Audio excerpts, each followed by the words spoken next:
दोस्तों, एक महिला होती है जिसको जॉब की काफ़ी ज़्यादा ज़रूरत होती है। इस महिला के घर की जो स्थिति होती है वो काफ़ी ज़्यादा गरीब होती है और इसका जो पति होता है वो एक दिहाड़ी और मज़दूरी का काम किया करता था।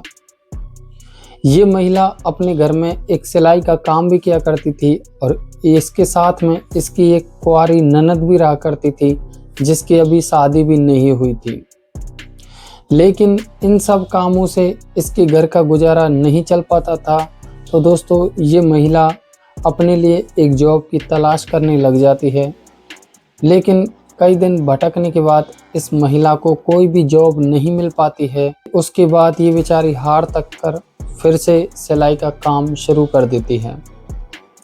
लेकिन कुछ दिन ऐसे ही गुजर जाते हैं और इसके पति के पास दोस्तों एक जयपुर की कंपनी के मैनेजर का फ़ोन आता है और फ़ोन आने के बाद वो इनके लिए एक जॉब ऑफ़र करता है।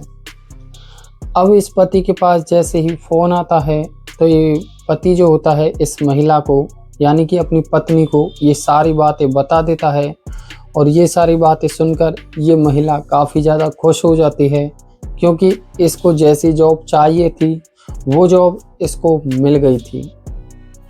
अब जयपुर की कंपनी के मैनेजर के कहने पर यह महिला जयपुर के लिए रवाना हो जाती है और वहां जाने के बाद ये महिला अपनी ननद को भी जॉब करने के लिए जयपुर बुला लेती है।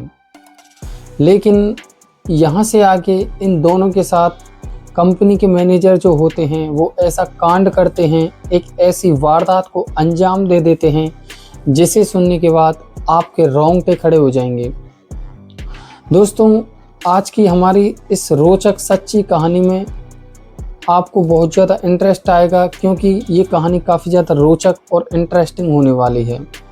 तो दोस्तों, वीडियो को लाइक और चैनल को सब्सक्राइब अभी से अभी कर लो क्योंकि हम आपके लिए ऐसी रोचक और इंटरेस्टिंग स्टोरी लाते रहते हैं। दोस्तों, ये घटना शुरू होती है राजस्थान राज्य के अलवर ज़िले से, जहाँ पे दोस्तों एक महिला एक गांव में अपने पति और अपनी ननद और अपनी एक छोटी बच्ची के साथ रहा करती थी। इस महिला के पति का नाम दोस्तों सुरेश होता है और इस महिला का नाम अनीता होता है। ये महिला दोस्तों अपने घर में एक सिलाई का काम किया करती थी और इसका जो ये पति है सुरेश, ये दोस्तों एक बाहर दिहाड़ी और मजदूरी का काम किया करता था।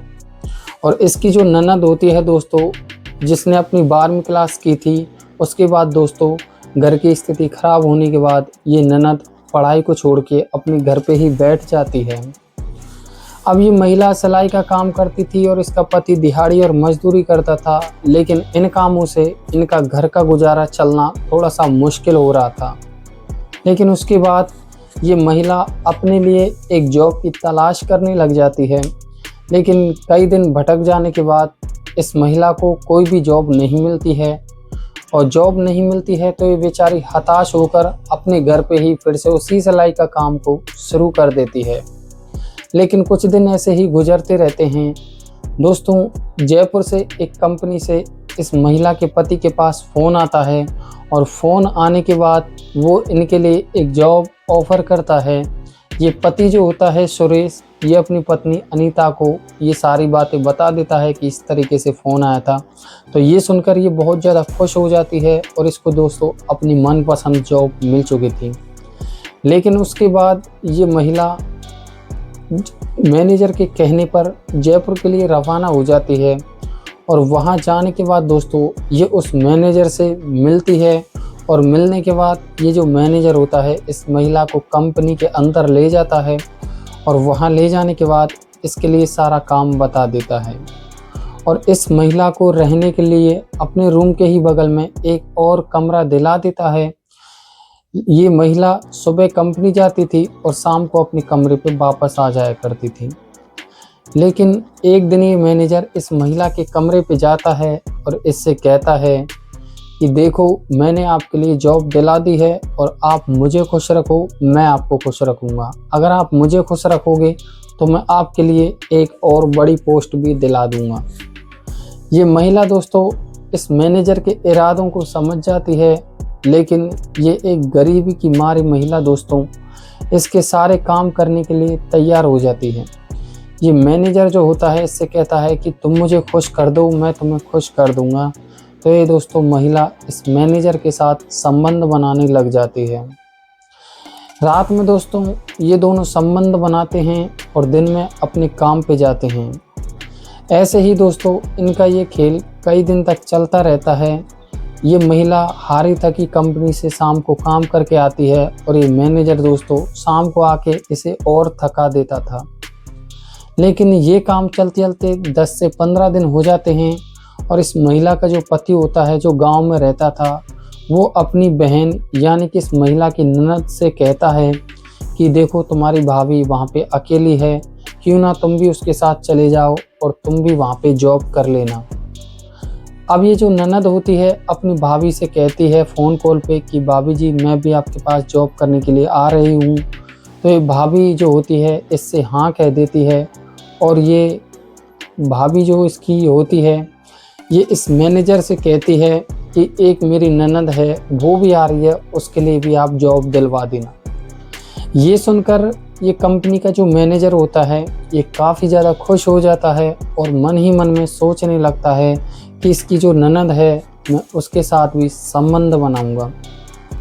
लेकिन दोस्तों कहानी यहीं से ही कुछ उल्टी हो गई थी कि ननद जयपुर आ जाती है और जयपुर आने के बाद जैसे ही शाम ढल जाती है तो ये मैनेजर इस महिला के कमरे पे जाता है और जाने के बाद इस महिला से कहता है कि तुम्हारी ननद को मेरे बारे में सब कुछ बता देना, मैं चलता हूँ। इतना कहकर ये मैनेजर वहाँ से चले जाता है और जाने के बाद दोस्तों अपने रूम पे आ जाता है। अब ये जो ननद होती है इस भाभी से कहती है कि ऐसा क्या है, क्या बता गए हैं आपके लिए, क्या काम करना है। तो दोस्तों इसकी जो भाभी होती है अपनी ननद से कहती है कि देखो ये जैसा कहता है तुमको वैसा करना पड़ेगा। ये तुम्हारे साथ एक रात सोएगा और सोने के बाद तुम्हारे लिए जॉब दिला देगा और उसके बाद हमारे लिए एक बड़ी पोस्ट भी दिला देगा जिससे हम काफ़ी सारा पैसा कमा पाएंगे। ये सुनकर ये जो ननद होती है ये काफ़ी ज़्यादा भड़क जाती है और अपनी भाभी से उल्टा सीधा कहने लगती है। ये भाभी इसको समझाती है और कहती है एक रात सोने में क्या जा रहा है, हमको अच्छी खासी पोस्ट मिल जाएगी। लेकिन ये ननद नहीं मानती है और अपनी भाभी को ही उल्टा सीधा सुनाने लगती है।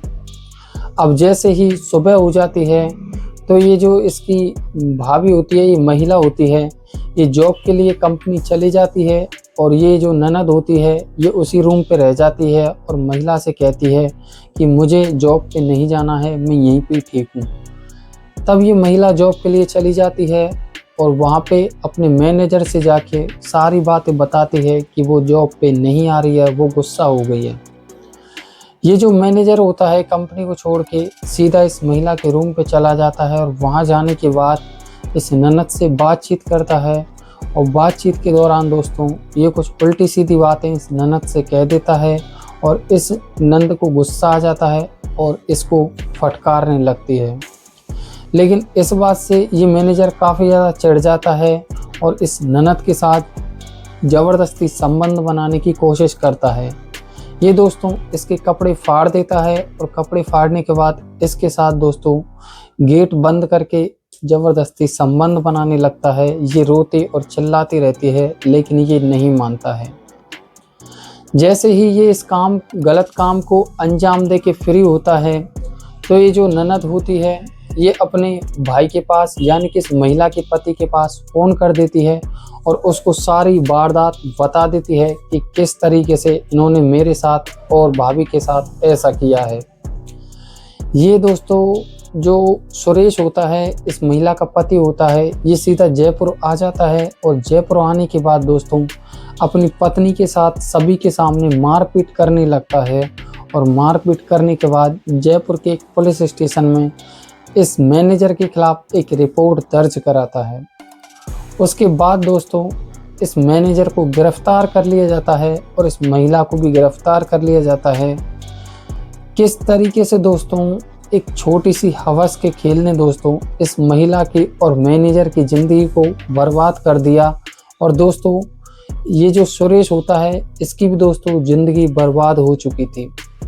दोस्तों एक छोटे से हवस के खेल ने इतने बड़े लोगों को बर्बाद कर दिया, कंपनी के मैनेजर को भी, और दोस्तों इस महिला की इज्जत को भी दोस्तों तार तार कर दिया था। इस कहानी को, इस घटना को सुनाना हमारा मकसद सिर्फ इतना था दोस्तों, लोगों को जागरूक करना था। अगर आप कहीं पे बाहर जाओ कमाने के लिए या किसी भी काम के लिए तो दोस्तों सतर्क रहिए, क्योंकि ऐसी घटनाएं आजकल बहुत ज़्यादा सुनने को मिल रही हैं। तो दोस्तों वीडियो को लाइक और चैनल को सब्सक्राइब जरूर कर देना अगर आपको हमारी थोड़ी सी कहानी से कुछ सीखने को मिला हो। तो मिलते हैं अगले टॉपिक में अगली वीडियो के साथ, तब तक के लिए दोस्तों जय हिंद।